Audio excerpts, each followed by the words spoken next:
আজকে যেহেতু শ্রাবণ মাসের দ্বিতীয় সোমবার, তাই আজকে আমি ঠিক করেছি ভোলে বাবার মাথায় জল একটু সকাল করেই ঢালবো। যেহেতু আজকে উপোস থেকে স্নান করে ভোলে বাবার মাথায় জল ঢালবো, তারপরে কিন্তু পুজো দিয়ে প্রসাদটা কিন্তু ফ্রিজে রাখা হয়। যেহেতু আমাদের ফ্রিজে মাছ টাছ রাখা হয়, তাই জন্য কিন্তু ফ্রিজের ভেতরটা পরিষ্কার করে মুছে নিয়েছি। আর কাচের ট্রেগুলো আগে বাইরে রেখেছি, ওগুলো মেজে ঘষে পরে সেট করব।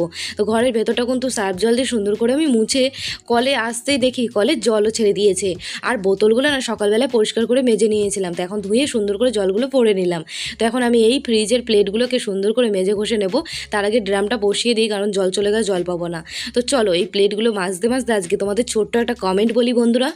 রেখা তারায় বাঘ 28/7/2025 কাল আমার বার্থডে। তো রেখা দিদি ভাই হ্যাপি বার্থডে আমার তরফ থেকে রইলো তোমার জন্য অনেক অনেক ভালোবাসা। আজকে এই জন্মদিনের দিনটা তুমি খুব ভালো করে কাটিও, অনেক ভালো থেকো দিদি ভাই তুমি। তো দেখো জল কিন্তু আমি ভরে নিয়েছি, আর এরই মধ্যে জলটা ঘরে রাখতে রাখতে দেখি জোর বৃষ্টি নেমে গেছে। জুতোগুলো না শুকিয়ে গেছিলো, জুতোগুলো তুলতে পারলাম না, পুরো ভিজে গেল। তো যাই হোক বন্ধুরা, তোমরাও যদি চাও যে তোমাদের জন্মদিনেও আমি তোমাদেরকে উইশ করি, তাহলে তোমাদের নাম আর ডেট অফ বার্থটা আমাকে কমেন্ট করে জানিও। তো বন্ধুরা, আজকে তোমরা উপোস থেকে কারা কারা ভোলে বাবার মাথায় জল ঢাললে অবশ্যই কিন্তু আমাকে জানিও।